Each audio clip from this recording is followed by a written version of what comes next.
going to be shooting the new FNS-40, and this is from 15 yards. It's some milk jugs with some PPU target ammo, so we'll see how it goes.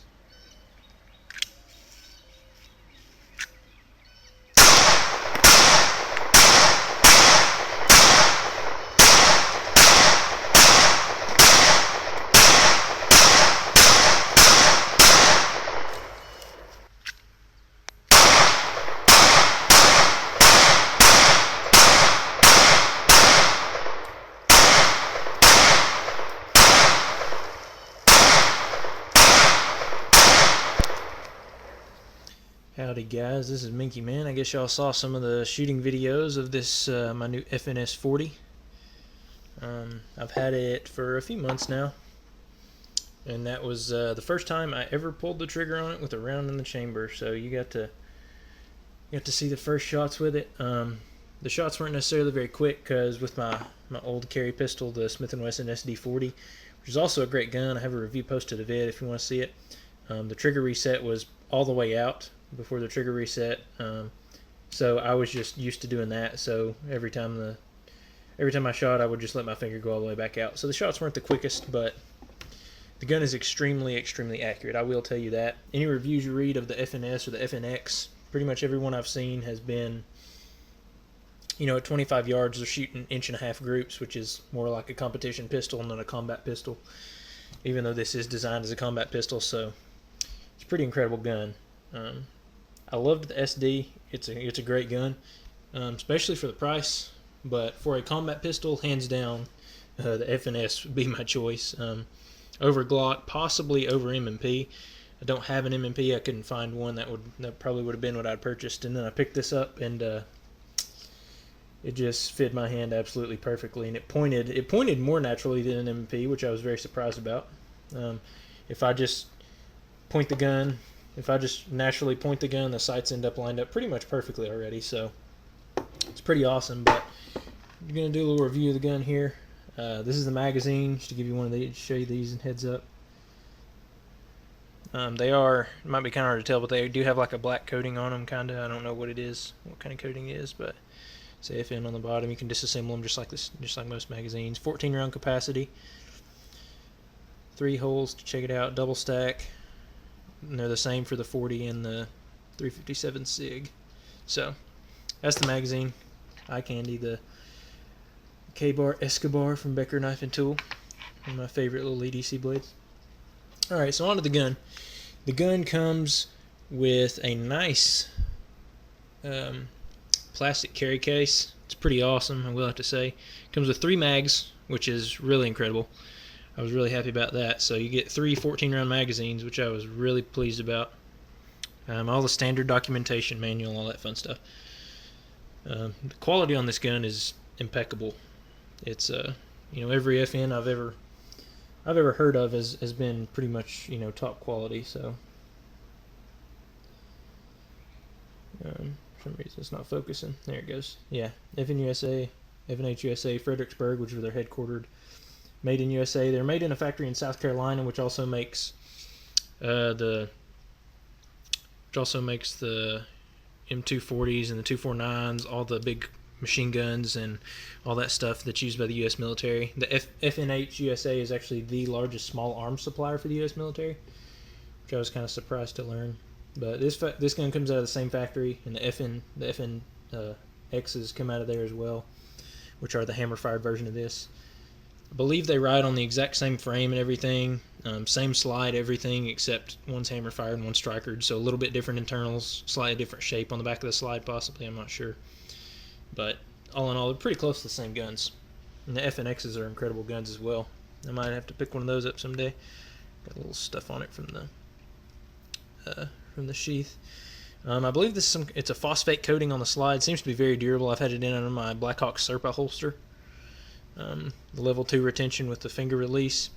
And I will say, my Serpa holster was the same one I used for my SD-40, which was made for the SDs, the Sigmas, and the M&Ps. And if it's made to work with an M&P, it will work with this gun. The only modification I had to make was inside the holster. There's a little, it's shaped like this. It's a almost ovular piece of plastic that just puts upward pressure on the on the Picatinny rail of the gun to keep it from rattling. And on this gun, the serial number and everything is right here on this bottom part. So and there's a cutout, so there's a big lip right here and right here, and that little piece of plastic goes to the very end of this, so it would catch right here, and you would get the gun in and you could not get it out. But all you do is you take a screw out of the holster and that little piece slides out, and then put the screw back in, and you're good to go, and this gun works perfectly. It does rattle just a tad, but I mean, you'd have to, jump around or something to get it to rattle. It works perfectly. So that's what I carry when I'm in the woods or something. I usually carry it in that instead of my IWB holster. The gun, like I said before, is extremely accurate. In one of the videos you'll see, I was popping off some, I was trying to aim at I think it was one of the videos I posted. If not, it was the other day when we were shooting, but we were at 15 yards, I think, 15 or 20, and we had milk jugs set up, and I was shooting at the lids of the milk jugs. And I couldn't see anything hit, really. I think I shot 5 rounds. And when I got up to the milk jugs, there were 3 holes within, a couple inch square, easily. And that was standing, freehand shooting. Nothing special. Very accurate gun. I love the sights as well. They are Trigicon night sights. Trigicon makes some of the best sights out there. They have this special little V-notch in the bottom. If you can see that at the bottom of the rear sight. That's an FNH only thing, I believe. It's kind of designed by FN. It actually does help. It makes the sights a little easier to see. It makes it a little easier to just kind of guides the dot right to where it needs to go, if you see what I mean there. Works good. The night sights work awesome. They're tritium, they're incredible. If you've ever seen fiber optic sights in daylight, that's what the night sights look like at night, except even brighter. They're great. Like I said, the ergonomics on this gun are great. Oh, and one more thing it comes with is another back strap. I think they have 4 sizes available. It comes with this rounded back strap, and then you can stick something small in this hole and push a little tab down and pull this one off. And it comes with a flat one, which makes it basically a 1911 style grip. So either one feels great to me. I just have been using this one. I don't know, just because. But the gun is unloaded. Yeah, I forgot to do that at the beginning of the video. But the gun is unloaded. I've double checked everything. It's good to go. Gun's good to go. Trigger pull is great. A little bit of just take up where there's not really any resistance. You got the same. I don't like this trigger as well as the MMPs, but this is just personal preference because it's, when you get this down, it's pretty close to flat. I guess it's more like a 1911 trigger. I like the MMP's nice curved triggers, but pull it to here, it stops. Bang. Reset. Stops. Very crisp, clean trigger pull. Absolutely love it. Very easy to shoot. You got rear and forward cocking serrations, as you can see on the phosphate slide here. Stainless slide, forged stainless steel barrel, which is really good. Very nice. You don't find many forged barrels. It just makes it a little stronger. Can't hurt nothing. Everything on this gun is ambidextrous. That's one of their big selling points. MMPs, you can do something like you can reverse the magazine release, which is not truly ambidextrous, so you can't just pick it up and use it with either hand. On this gun, even if you have a safety mounted, they are available with thumb safeties. Everything is ambidextrous. You got your mag release, slide stop, mag release, which you can push from either side. It's pretty awesome. You also have your heavy duty external extractor here. It's pretty beefy. And if there's a round chambered, it will stick out, 1/16 of an inch or something, and it's colored red down in there, so you can just look down and see it. It's a little nicer than on the Smith & Wesson style guns where you just have a sight and you can look down and see if there's a round chambered. Kind of like this a little better, but that's just me. Field strip the gun for you real quick and show you the insides. It's basically a SIG method of takedown. Like your slide back, this, make sure it's empty, nothing in the chamber, Everything's good to go. Flip the switch down. Here's the tricky part. I don't like the field strip as well. You gotta hold it till it gets to right there, pull the trigger while it's right there, and then it slides off, which is kind of, it's weird to me, but I was used to a lot simpler. So you got your captive recoil spring, metal guide rod, very nicely done. Very, very nicely done. Heavy duty guide rod as well. It's not anything tiny. This gun does weigh a bit more than the Smiths, so you can tell in the construction that it's pretty beefy. I've seen a couple reviews. As a side note, some of the guys were saying that the barrels on these guns were thin, And I really don't know what other guns they've been looking at, because this thing's just as thick or thicker than any barrel I've seen on anything. There's your shot. It's, you know, there's no taper. There's no taper from the chamber. And I've seen, you know, barrels on Glocks and everything like that. They were saying it should be as thick as a Glock barrel. Well, every Glock I've seen, the barrel is either just about the same thickness or not as thick. And this is cold hammer forged as well, so you know it's super stout. And the barrel is phosphate coated as well. So, also, every FN pistol that comes from the factory has a hand polished feed ramp. And I must say, it's pretty dang awesome. I like it a lot. Hand polished it is. I mean, it's like a mirror finish. I don't know if you can see it very well, but it is a mirror finish feed ramp, and it is nice. Fully supported chamber. Did check that. It is fully supported. Slide, you know, very nicely done. Phosphate coating does wear a little bit. It doesn't matter to me. I think it makes it look cool. Extremely good machining inside. Everything is very heavy duty. The slides are much heavier duty than on the SD, or the slide rails, I mean.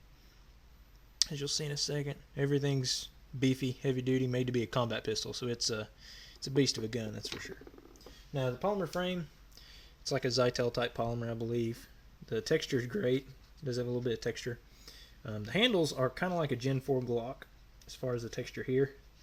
And if your hands aren't, you know, calloused, my hands are pretty well calloused. If they're not very well calloused, when you shoot a little bit, it will abrade your hand a little bit. But like I said, this is a combat pistol, so it's designed mostly with guys who will probably be wearing gloves in mind. You know, law enforcement pistol.